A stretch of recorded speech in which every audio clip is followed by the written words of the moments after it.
Mantan Perdana Menteri Malaysia sepertinya terlalu memaksakan bahasa Malaysia ingin diakui sebagai bahasa resmi ASEAN.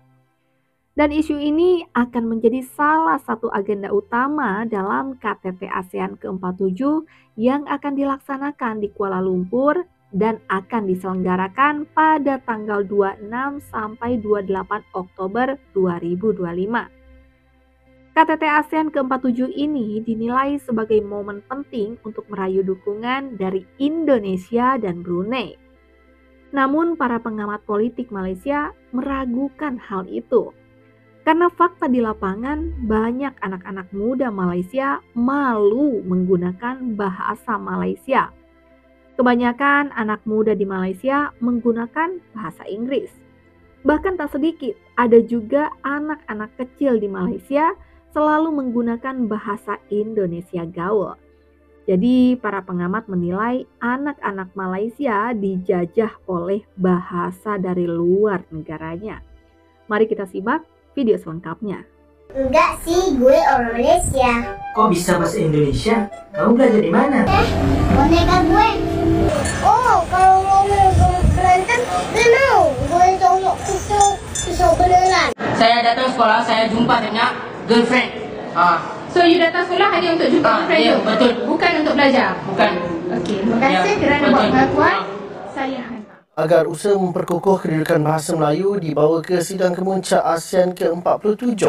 Beliau berkata, perjuangan Malaysia dalam mempertahankan bahasa Melayu di rantau ini perlu diteruskan dengan pendekatan yang lebih menyeluruh di peringkat ASEAN. Beliau menekankan bahawa Malaysia sebagai pengerusi ASEAN pada tahun ini perlu memainkan peranan utama dalam memastikan bahasa Melayu diangkat sebagai bahasa kedua ASEAN. Katanya perbezaan istilah dan dialek antara negara seperti Malaysia, Indonesia, Brunei dan beberapa wilayah lain tidak seharusnya dijadikan alasan untuk bersaing. Amerika, Kanada, Australia, New Zealand, mereka menggunakan bahasa Inggeris. Amerika tak kata itu bahasa Amerika.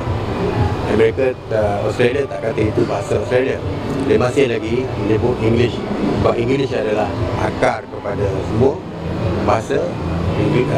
Walaupun percakapan tutur kata atau ini berbeza. Kata US banyak yang kita tengok berbeza dari segi English. Ya. Kalau tengok Netflix pun kita boleh pilih bahasa tu English USA, English Britain, jadi dia still English. Jadi sebab tu saya berpandangan asal usul bahasa Indonesia ke mana-mana adalah daripada bahasa Melayu.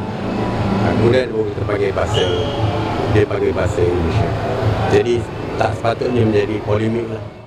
Menurutnya, langkah pertama ke arah merealisasikan hasrat tersebut adalah dengan menubuhkan kumpulan bertindak di peringkat tertinggi ASEAN bagi meneliti dasar bahasa ASEAN secara menyeluruh dan mencadangkan pelan hala tuju jangka panjang yang komprehensif. Selain itu, beliau turut menyeru agar kerjasama tiga negara utama penutur bahasa Melayu iaitu Malaysia, Indonesia dan Brunei diperkukuhkan menerusi usaha penyelarasan dan pembangunan serta mencadangkan pelaksanaan satu program tahunan dinamakan Bulan Bahasa Melayu ASEAN pada Ogos setiap tahun. Beliau berkata demikian ketika ditemui selepas merasmikan Simposium Antarabangsa Aspirasi Bahasa Melayu SAABM kali keempat di Ibu Negara pada Sabtu. Doktor, apa yang menyebabkan doktor berkata demikian? Memang ramai yang malu ke doktor? Dari pemantauan mungkin?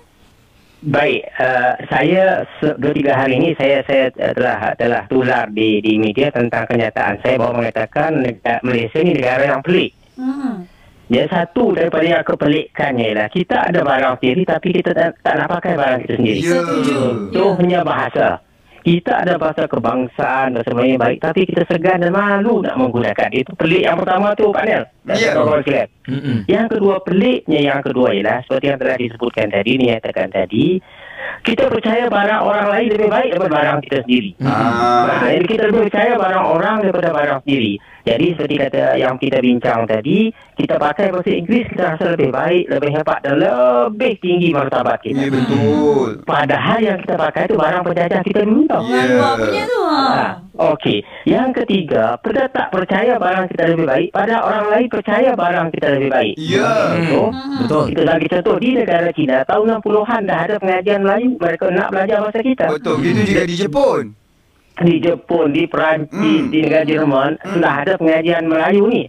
Tapi saya nak katakan juga di negara China antara kuasa bukan antara lagi sudah terbukti sebagai kuasa besar dalam ekonomi dan pertahanan dunia.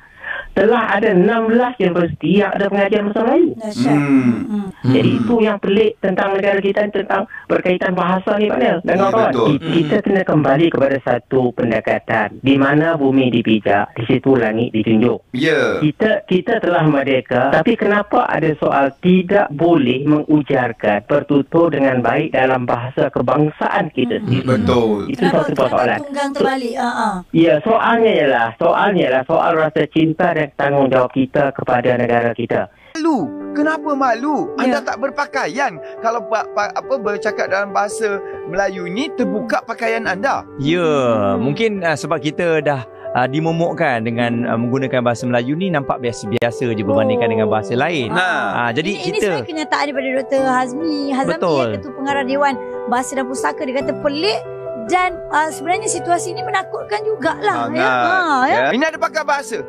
pensyarah dari UM. Betul, kita ada Puan Afifah. Sebenarnya saya sendiri, pendapat saya lah yang saya lihatkan sebagai seorang akademik ni, tahap penguasaan bahasa Melayu dalam kalangan pelajar universiti di Malaysia sendirilah, terutama Universiti Malaya, dalam kalangan pelajar ni secara amnya masih memuaskan bagi saya.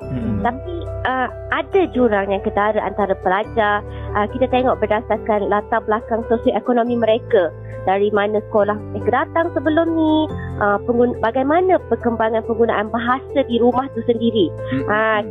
Kemudian pelajar tu yang mendapat pendidikan asas di sekolah kebangsaan dan berbahasa Melayu di rumah ni menunjukkan penguasaan yang lebih tinggi berbanding mereka yang datang dari sekolah aliran yang lain. Tapi kalau tanya Pak ni sekarang, Muaz, Haiza, saya tak tahu benda ini sebenarnya. Ada orang tanya, benda ini daripada atas ke bawah atau bawah ke atas, Pak ni? Maksud awak? Maksud Pak saya adalah, adakah pembelajaran ini boleh dari sekolah naik sampai kau menjadi menteri? Ataupun daripada menteri sendiri harus memperkukuhkan bahasa Melayu ini dan turun sampai ke, jadi contoh, sampai ke sekolah. Pak ni rasa kedua-dua kena bergerak serentak. Jangan tanya daripada bawah ke atas ke atau bawah atas ke bawah.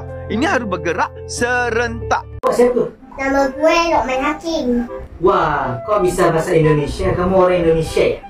Enggak sih, gue orang Malaysia. Kau bisa bahasa Indonesia? Kamu belajar di mana? Gue belajar di YouTube. Kenapa apinya ditutup? Nanti dia lagi tidur ya? Iya. Boneka gue. Mana?